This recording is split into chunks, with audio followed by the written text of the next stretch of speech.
मैं PM Meena, associate professor in history, Rajesh Pilot, government PG college Lalsot. विद्यार्थियों, आज हम BA पार्ट फर्स्ट प्राचीन भारतीय इतिहास जो हमारा फर्स्ट पेपर है उस में सिंधु सभ्यता पर चर्चा करेंगे। जैसा कि अपना जो पूर्ववर्ती वीडियो था उसमें हमने जो हमारे प्राचीन भारतीय इतिहास की जानकारी के जो स्रोत थे उन पर हमने चर्चा की। आज हम हमारा जो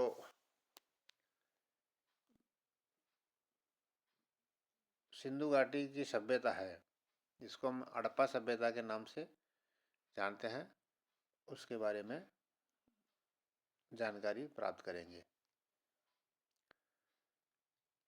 माधव सरोवर वत्स और दयाराम साहनी इन दोनों के नेतृत्व में हड़प्पा की खुदाई की गई 1921 में, और उसके बाद में जो अनुसंधान हुआ उससे ये सिद्ध हुआ कि ईसा से हजारों वर्ष पूर्व हड़प्पा नगर एक अति उच्च कोटि का सभ्यता का केंद्र था। हड़प्पा के बाद में हम देखते हैं कि 1922 में मोहनजोदड़ो का उत्खनन डॉक्टर राखलदास बनर्जी के नेतृत्व में हुआ और ये स्पष्ट हो गया कि हड़प्पा की भांति मोहनजोदड़ो भी उसी प्राचीन सभ्यता का एक उच्च स्थल था। इसी क्रम में 1925 में अर्नेस्ट मैके ने चुंदड़ो नामक एक अन्य नगर की खुदाई की। प्रारंभ में इस सभ्यता को सिंधु घाटी सभ्यता कहा जाने लगा, लेकिन धीरे धीरे इसके अन्य स्थलों की खोज हुई जो सिंधु घाटी के बाहर थे। अतः इस सभ्यता को पहले स्थल की खुदाई के आधार पर जो हड़प्पा था, इस सभ्यता को हड़प्पा सभ्यता कहा जाने लगा, क्योंकि इतिहास में जो अनुसंधान होता है, उत्खनन होता है, उसमें नाम को लेकर के ये पहले से ही एक व्यवस्था, ये नियम बने हुए हैं कि जब भी हम एक साथ कई स्थलों पर खुदाई करेंगे तो जब नामकरण का प्रश्न आएगा तो उसमें किसी प्रकार का विवाद नहीं हो, इसीलिए हम जो सर्वप्रथम जिस स्थल की खुदाई होती है जहाँ उसके अवशेष मिलते हैं उसी आधार पर हम उस का नामकरण किया जाता है। तो इस तरह से इस सभ्यता की सर्वप्रथम हड़प्पा स्थल पर खुदाई हुई थी, इस कारण इसको हम हड़प्पा सभ्यता के नाम से जानते हैं। अब इसके विस्तार की जहाँ तक बात है, उपलब्ध सामग्री से यह स्पष्ट हो जाता है कि सिंधु सभ्यता एकमात्र सिंध नदी की घाटी तक सीमित नहीं थी, वरना उसका क्षेत्र अधिक सुविस्तृत था। आधुनिक भौगोलिक नामों में इस क्षेत्र के अंतर्गत हम देखें तो जो आपका बलूचिस्तान है, उत्तर पश्चिमी सीमा प्रांत है, पंजाब, सिंधु, काठियावाड़ का अधिकांश भाग, राजपूताना और गंगा घाटी का उत्तरी भाग इसमें समाविष्ट था। इस विस्तृत सभ्यता के स्थल सूतकागेडोर, बालाकोट, मोहनजोदड़ो, चोंदड़ो, अमरी, हड़प्पा, कालीबंगा, पीलीबंगा, बनावली, रोपड़, मांदा, आलमगीरपुर, उल्लास इत्यादि मुख्य स्थल थे। संक्षेप में सिंधु सभ्यता, जिसको हम हड़प्पा सभ्यता के नाम से जानते हैं, पश्चिम में मकरान तट ये कहाँ है? पाकिस्तान में। जो सूद का डोर से पूर्व जिला और इसकी जो पूर्वी सीमा है वो जो यूपी में हमारा मेरठ में आलमगीरपुर तक है। और इस सभ्यता का जो उत्तरी सीमा जो हम मानते हैं वो जम्मू कश्मीर में एक जगह मादा और दक्षिण में किम किम सागर संगम तक भगवत राव तक फैली हुई है। जो तो इस सभ्यता आज लगभग 350 स्थलों पर इसकी संख्या पहुंच चुकी है। तो इस तरह से ये एक बहुत ही बड़े क्षेत्र में फैली हुई सभ्यता थी। उस समय की एक उत्कृष्ट सभ्यता थी। अब हमारे पास आज प्रश्न ये आता है कि जब इस प्रकार की सभ्यता थी तो इस सभ्यता के जनक कौन थे? यानी इस सभ्यता को बसाने वाले कौन थे? ये हमारे लिए आज भी एक प्रश्न चिन्ह बना हुआ है कि इसके निवासी आखिर थे कौन। तो हमारे पास जो प्राप्त अवशेष मिले हैं उनके आधार पर हम इस प्रकार इनका निष्कर्ष निकालते हैं कि पहला जो प्रोटो ऑस्ट्रेलियाइड जाति के लोग के 3 सिर मोहनजोदड़ो से प्राप्त हुए। तो कुछ विद्वानों का अनुमान है कि सिर के आधार पर ये इनके मूल नागरिक थे, लेकिन मात्र 3 खोपड़ी मिल जाने से किसी सभ्यता के निवासियों का पहचान नहीं की जा सकती है। 3 विदेशी भी हो सकते हैं। दूसरा जो मत है वह भूमध्य सागरीय जाति जो सिंध प्रदेश में सबसे अधिक बहुसंख्यक में थी। यही समाज का कदाचित सिंधु सभ्यता के विकास में सबसे अधिक योगदान रहा होगा और आज ये जाति संपूर्ण पश्चिमी एशिया में पाई जाती है। तो इस आधार पर हम ये कह सकते हैं कि ये इसी नस्ल के व्यक्ति, इसी सभ्यता के लोग इस सभ्यता के जनक रहे होंगे। हालांकि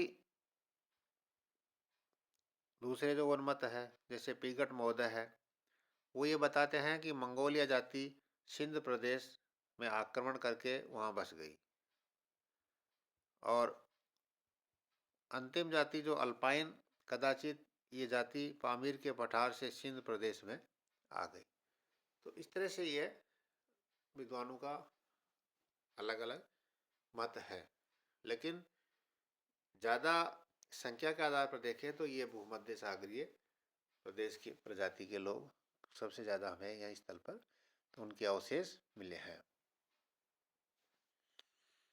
अब इस सभ्यता की जो विशेषता है मूलभूत, वो एक तो ये सभ्यता तृतीय कांस्य काल की सभ्यता थी। इस कांस्य काल की सर्वोत्कृष्ट विशेषता परिलक्षित होती है। यह सभ्यता नगरीय और व्यापार प्रधान थी। विशाल नगरों, पक्के भवन, सुव्यवस्थित बसावट तथा आंतरिक उद्योग धंधे, विदेशी व्यापार का संगठनात्मक सिंधु निवासी थे। इस सभ्यता के लोग शांति प्रिय थे, समष्टवादी थे और सामूहिक जीवन के परिचारक हम देखने को मिलती है। सिंधु सभ्यता के जो लोग हैं वो लेखन, गणना और माप इन तीनों की उनको जानकारी देखने को हम मिलते हैं। अब हम इस सभ्यता के जो हमारे को अवशेष मिले हैं उनके आधार पर हम इस सभ्यता के स्थलों की जो विशेषता है उनमें सबसे पहले हम देखते हैं सड़क। नगर नियोजन और भवन निर्माण, जिसमें सड़क, भवन और नाली, इन तीनों पर हम चर्चा करेंगे। सिंध प्रदेश का प्रमुख नगर मोहनजोदड़ो, जो वर्तमान पाकिस्तान सिंध में है, चूंदेड़ो, लोयमजोदड़ो, हड़प्पा आदि जो नदियों के तटों पर बसे हुए शहर थे, कस्बे। सिंध प्रदेश के प्राय समस्त बड़े बड़े नगरों का निर्माण एक निश्चित व्यवस्था के आधार पर हुआ है। यह व्यवस्था इतनी उच्च कोटि की थी कि इसका निर्माण कुशल इंजीनियरों द्वारा किया गया होगा। सड़कें पूर्व से पश्चिम और उत्तर से दक्षिण समकोण एक दूसरे को काटती हुई बनाई गई है। इस प्रकार प्रत्येक नगर में इनके द्वारा कई खंडों में विभक्त हो जाता है।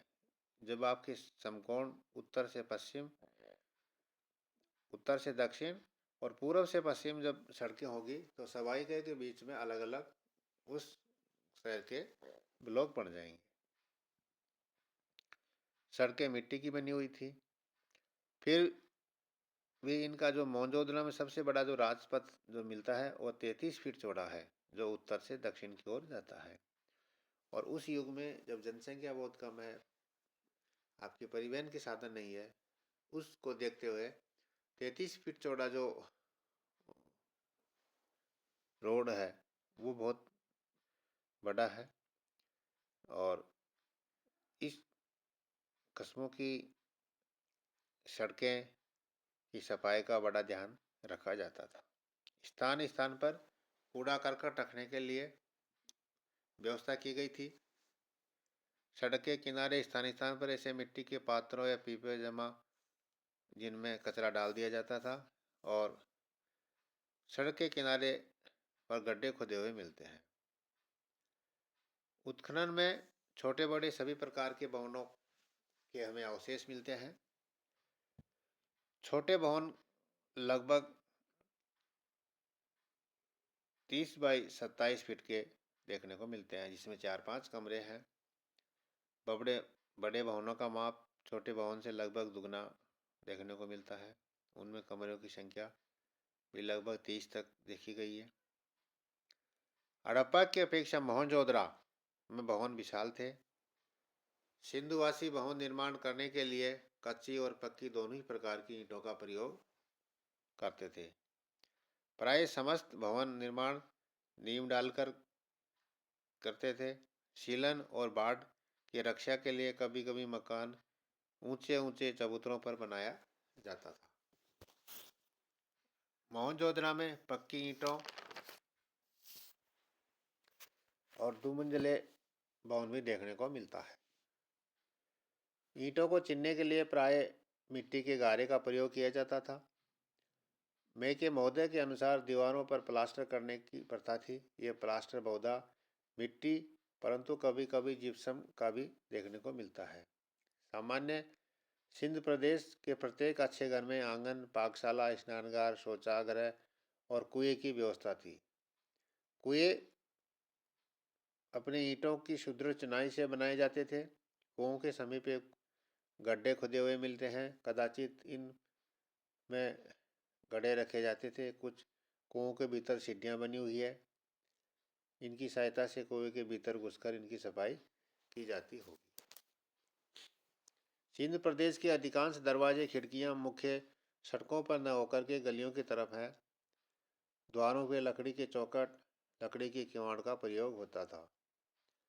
सिंध प्रदेश की खुदाई से कुछ विशेष इमारतों का पता चलता है। ये इमारतें सार्वजनिक या राजकीय हो सकती है। हड़प्पा में एक गड्ढी जो 460 गज लंबी, 215 गज चौड़ी थी। हड़प्पा में हमें अन्न भंडार के सच्चे बड़े गोदाम पंक्ति में मिलते हैं। हड़प्पा में हमें श्रमिकों के भवन भी मिलते हैं।